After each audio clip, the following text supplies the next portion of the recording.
السلام علیکم۔ بسم اللہ الرحمن الرحیم۔ آج کا ہمارا موضوع ہے حضرت ابو ذر رضی اللہ تعالیٰ عنہ کا اپنے خادم کو تنبیہ کرنا۔ حضرت ابو ذر غفاری رضی اللہ تعالیٰ عنہ مشہور صحابی ہیں جن کے اسلام لانے کا قصہ باب نمبر 1 کے 5 پر گزر چکا۔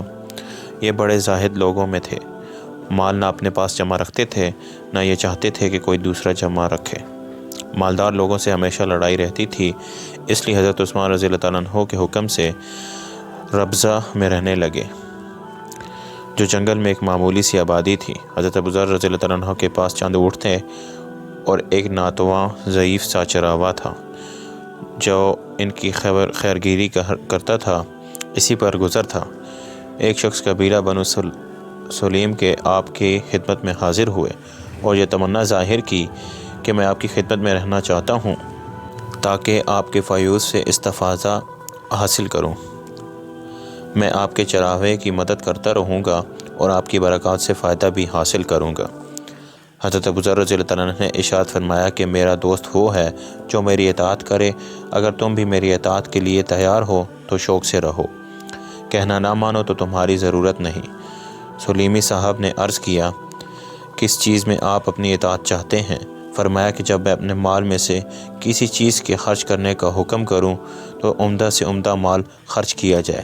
وہ کہتے ہیں کہ میں نے قبول کیا اور رہنے لگا۔ اتفاق سے ایک دن ان سے کسی نے ذکر کیا کہ پانی پر کچھ لوگ رہتے ہیں جو ضرورت مند ہیں، کھانے کے محتاج ہیں۔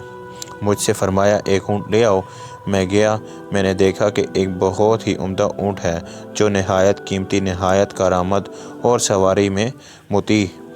میں نے حسب وعدہ اس کو لے جانے کا ارادہ کیا، مگر مجھے خیال ہوا کہ غرباً کو کھلانا ہی تو ہے اور یہ اونٹ بہت زیادہ کارآمد ہے، حضرت کی اور متعلقین کی ضرورت کا ہے۔ اس کو چھوڑ کر اس سے ذرا کم درجے کے عمدہ اونٹنی کے اس اونٹ کے علاوہ اور باقی سب سے بہتر تھے لے کر حاضر خدمت ہوا۔ فرمایا کہ تم نے خیانت کی۔ میں سمجھ گیا اور واپس آ کر وہی اونٹ لے گیا۔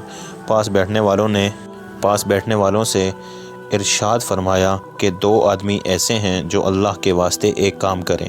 2 آدمی اٹھے، انہوں نے اپنے آپ کو پیش کیا۔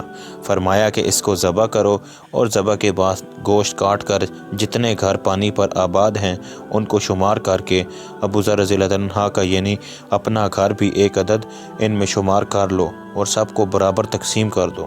میرے گھر میں بھی اتنا ہی جائے جتنا ان میں سے ہر گھر میں جائے۔ انہوں نے تعمیل ارشاد کی اور تقسیم کر دیا۔ اس کے بعد مجھے بلایا اور فرمایا کہ تو نے میری وصیت عمدہ مال خرچ کرنے کی جان بوجھ کر چھوڑی یا بھول گیا تھا؟ اگر بھول گیا تھا تو معذر ہیں۔ میں نے عرض کیا کہ بھولا تو نہیں تھا، میں نے اول اسی اونٹ کو دیا تھا، مگر مجھے خیال ہوا کہ یہ بہت کارآمد ہے، آپ کو اکثر اس کی ضرورت رہتی ہے، محض اس وجہ سے چھوڑ دیا تھا۔ فرمایا کہ محض میری ضرورت سے چھوڑا تھا؟ عرض کیا کہ محض آپ کی ضرورت سے چھوڑا تھا۔ فرمایا اپنی ضرورت کا دن بتاؤں؟ میری ضرورت کا دن وہ ہے جس دن میں قبر کے گڑھے میں اکیلا ڈالا جاؤں گا، وہ دن میری ضرورت اور احتیاج کا ہے۔ مال کے اندر 3 حصے دار ہیں، ایک تقدیر جو مال لے جانے میں کسی چیز کا انتظار نہیں کرتی، اچھا برا ہر قسم کا لے جاتی ہے۔ دوسرا وارث جو اس کے انتظار میں ہیں، تو مرے تو وہ لے لیں۔ اور تیسرا حصہ دار تو خود ہے، اگر ہو سکتا ہو اور تیری طاقت میں ہو تو تینوں حصے داروں میں سب سے زیادہ عاجز نہ بن۔ اللہ تعالیٰ کا ارشاد ہے، لن تنالوا البر حتی تنفقوا مما تحبون۔ اس لیے جو مال مجھ سے زیادہ پسند ہے اس کو میں نے اپنے لیے آگے چلتا کروں تاکہ وہ میرے لیے جمع رہے۔ فائدہ: 3 حصے داروں میں سب سے زیادہ عاجز نہ بن کا مطلب یہ ہے کہ جو ہو سکے اپنے لیے آخرت کا ذخیرہ جمع کر لے۔ ایسا نہ ہو کہ مقدر غالب آ جائے اور وہ مال تجھ سے ضائع ہو جائے، یا تو مر جائے اور وہ دوسروں کے قبضے میں آ جائے کہ بعد میں کوئی کسی کو نہیں پوچھتا۔ آل و اولاد، بیوی بچے سب تھوڑے بہت دنوں تک رو کر چپ ہو جائیں گے۔ ایسا بہت کم ہوتا ہے کہ مرنے والے کے لیے بھی کچھ صدقہ خیرات کر دیں۔ اور اس کو یاد رکھیں، ایک حدیث میں حضور صلی اللہ علیہ وسلم کا ارشاد وارد ہے، آدمی کہتا ہے کہ میرا مال، حالانکہ اس کا مال صرف وہ ہے جو کھا لیا اور ختم کر دیا، یا پہن لیا اور پرانا کر دیا، یا اللہ کے راستے میں خرچ کر دیا اور اپنے لیے خزانہ میں جمع کر دیا۔ اس کے سوا جو کچھ ہے وہ دوسروں کا ہے، مال ہے، لوگوں کے لیے جمع کر رہا ہے۔ ایک حدیث میں آیا ہے، حضور صلی اللہ علیہ وسلم نے دریافت فرمایا، تم میں سے ایسا کون شخص ہے جس کو اپنے وارث کا مال اپنے سے اچھا لگے؟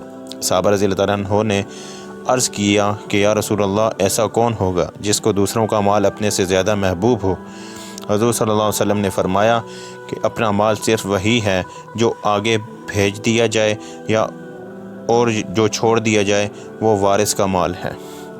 بس میرے بھائی دوستو، جو کچھ پڑھا سنا اللہ پاک اس پر عمل کرنے کی اور دوسروں تک پہنچانے کی توفیق عطا فرمائے، آمین۔